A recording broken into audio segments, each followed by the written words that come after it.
Guys, मैं जितेंद्र तिवारी आपका अपने YouTube चैनल ड्रीम पुलिस पर स्वागत करता हूं।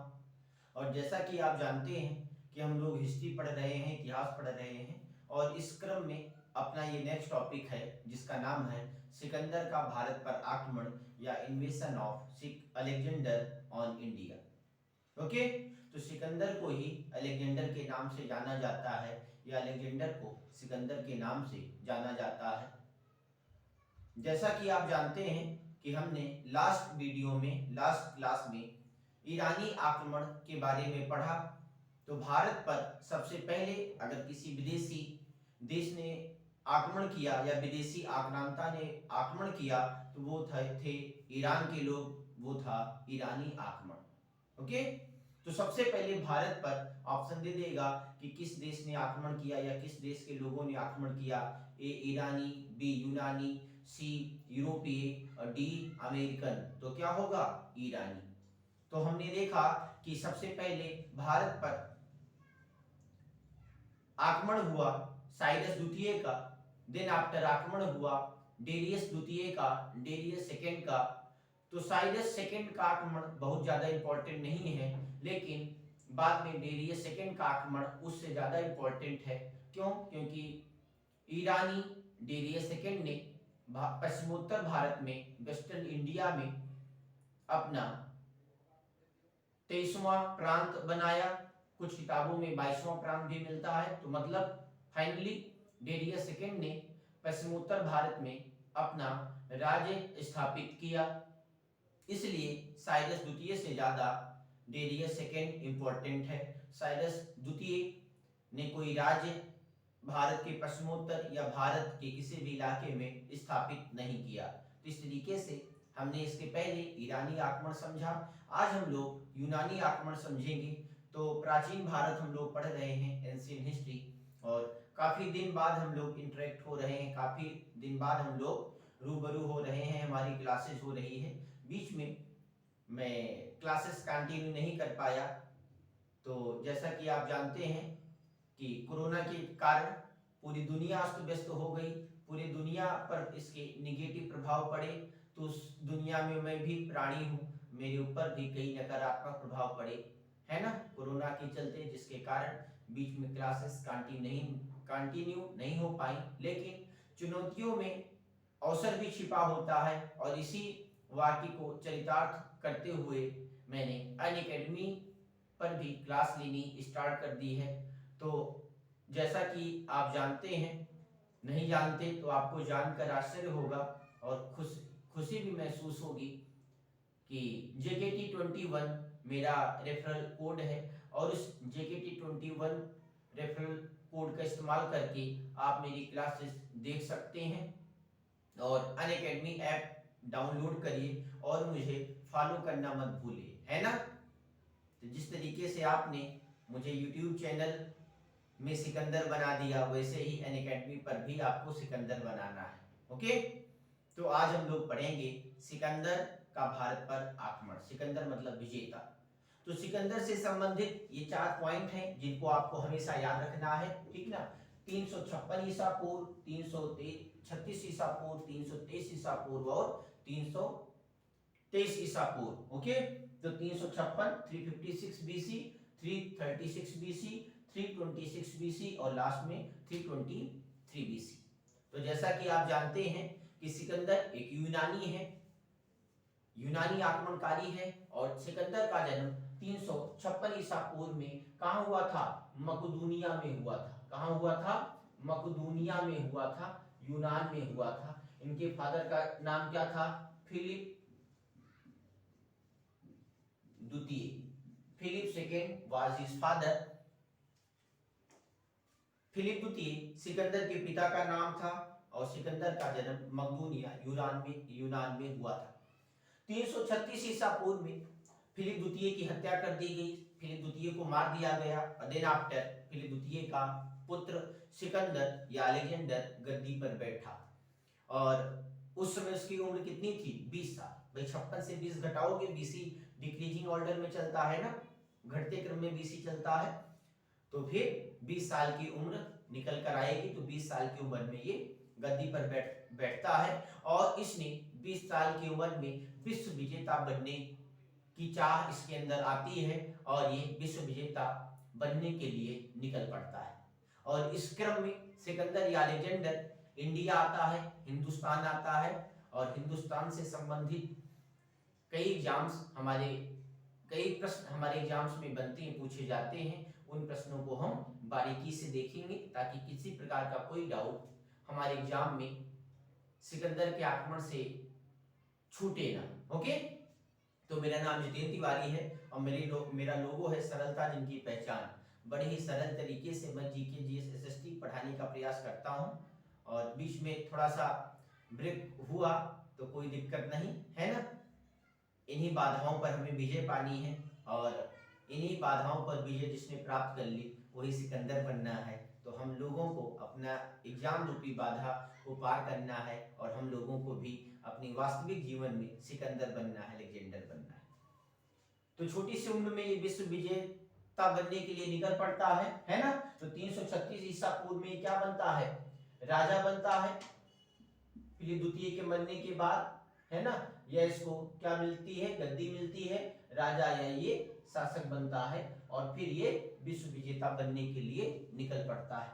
और 326 ईसा पूर्व में एक ऐतिहासिक लड़ाई हुई झेलम नदी के पास में, ओके, जिसका नाम क्या है, झेलम की लड़ाई। झेलम की लड़ाई या बैटल ऑफ बितस्ता, क्योंकि झेलम नदी का पुराना नाम बितस्ता है। इसी को हाइडेस्पीच की लड़ाई भी बोलते हैं, हाइडेस्पीच। ओके, तो हाइडेस्पीच या फिर बितस्ता की लड़ाई या फिर झेलम की लड़ाई कब हुई, 356 ईसा पूर्व में हुई, 326 ईसा पूर्व में हुई, जिसमें सिकंदर ने पंजाब के राजा, कहां के राजा, पंजाब के राजा, जिसमें सिकंदर ने पंजाब के राजा पोरस को पराजित किया। पंजाब के राजा पोरस को पराजित किया। पोरस बहुत ही महान और बड़ा योद्धा था, लेकिन फिर भी सिकंदर के सामने पराजित हुआ। तो इसमें कुछ दुर्भाग्य भी था। आपने भारत का इतिहास पढ़ा होगा या आगे आप पढ़ेंगे तो मैं आपको बताऊंगा कि भारत में वीरों की कमी नहीं थी, लेकिन भारत में गद्दारों की भी कमी नहीं थी। और कुछ लड़ाइयों में, कुछ युद्धों में क्या हुआ कि किस्मत भी भारतीयों के साथ नहीं काम करी, किस्मत भी भारतीय राजाओं के खिलाफ रही, जिसके कारण भारत युद्ध हार गया। हिंदुस्तान का पहला गद्दार राजा किसे कहा जाता है तो आप जानते होंगे, नहीं तो जान लीजिए, आम्भी। आम्भी, ये आम्भी कहां का राजा है भाई, ये तक्षशिला का राजा है। तक्षशिला और पंजाब में बहुत दूरी नहीं थी। तक्षशिला याद रखना, तक्षशिला भारत ही नहीं विश्व की पुरानी यूनिवर्सिटी भी है, जो आज की डेट में पाकिस्तान में। तो प्राचीन काल में भारत शिक्षा का केंद्र माना जाता था, भारत विश्व गुरु कहा जाता था, सोने की चिड़िया कहा जाता था। लेकिन आज उस पद के लिए भारत दर दर की ठोकरें खाने को मजबूर है और भारत संघर्ष कर रहा है ना। तो याद रखना, इन्हीं गद्दारों के कारण भारत की ये दुर्गति हुई इतिहास में, और आज भारत अपने आप को फिर से उसी मुख्य धारा में शामिल करने का प्रयास कर रहा है, उन्हीं महान देशों की कैटेगरी में शामिल होने का प्रयास कर रहा है, और होप सो जल्दी हो भी जाएगा, क्योंकि भारत डिजर्व करता है उस पद को, उस पोस्ट को।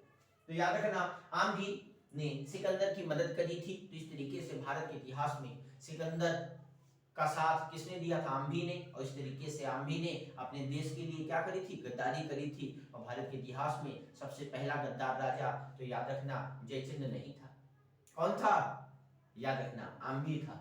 तो आम्भी ने सिकंदर की मदद करी, पोरस की कमियां बताई, और दूसरा कारण क्या था कि झेलम नदी के पास लड़ाई लड़ी गई, और उसी लड़ाई के दौरान क्या हो जाता है, बारिश आ जाती है और घुटने तक पानी भर जाता है, क्योंकि पोरस की सेना में जो धनुष बाण थे वो वजनी थे, वजन वेट होता था उनमें, साधारण आदमी उठा भी नहीं सकता था, और जल्दी जल्दी उनको पर बाण भी नहीं लगाया जा सकता था।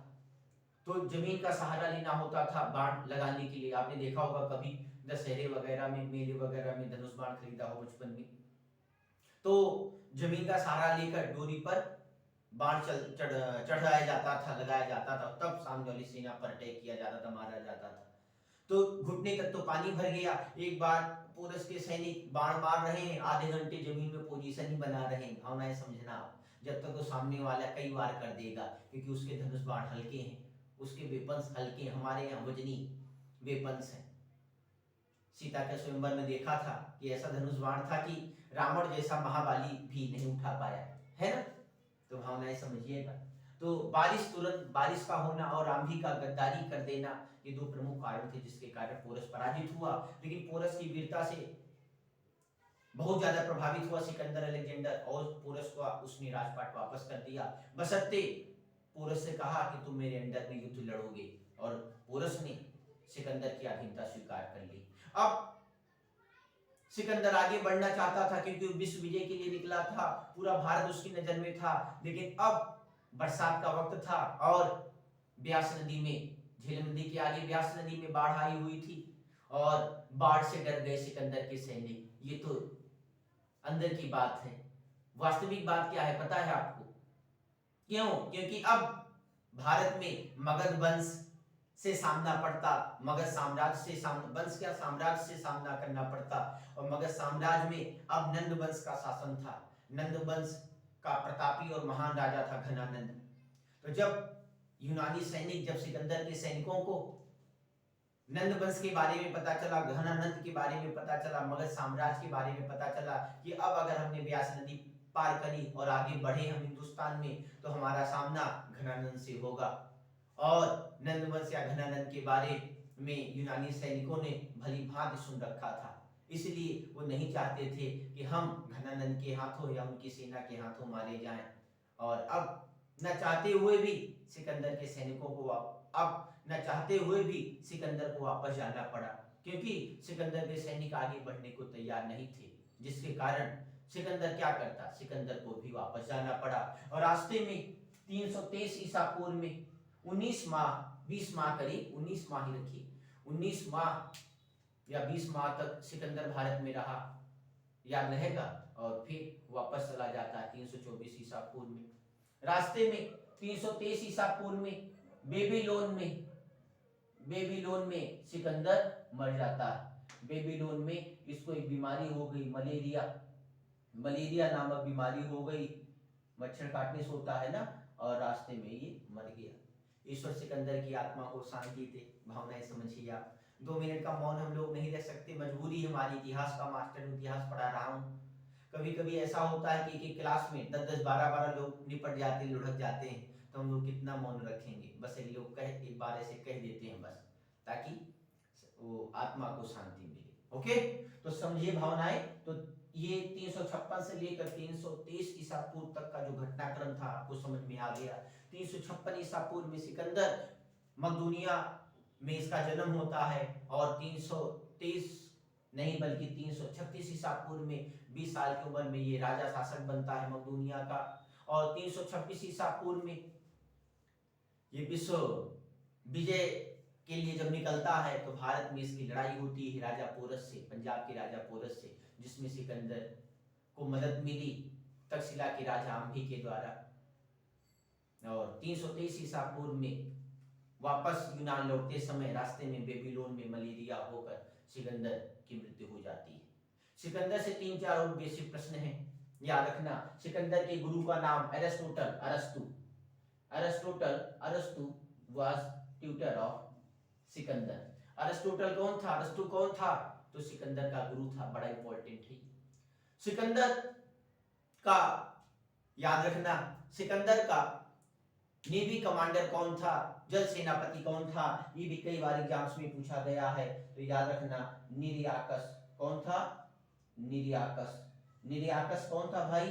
तो निरियाकस जल सेनापति था, नेवी कमांडर था निरियाकस, याद रहेगा ना।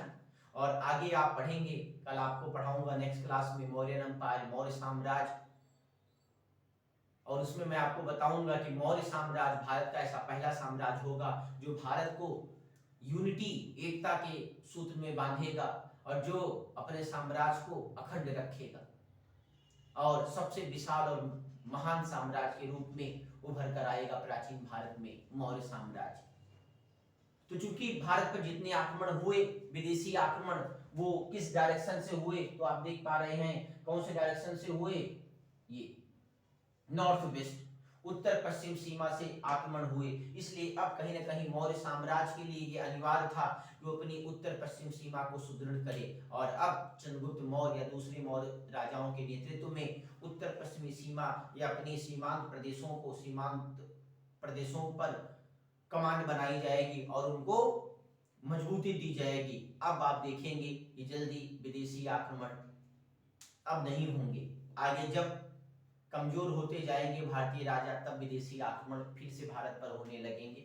ओके, तो अभी इतना समझिए आप कि सिकंदर के आक्रमण के बाद भारतीय राजाओं ने, स्पेशली मौर्य साम्राज्य ने महसूस किया कि अब कहीं न कहीं हमें क्या करनी पड़ेगी, अपने सीमांत प्रदेश पर मजबूती बनानी होगी, अपनी सीमाओं को हमें सुदृढ़ करना होगा।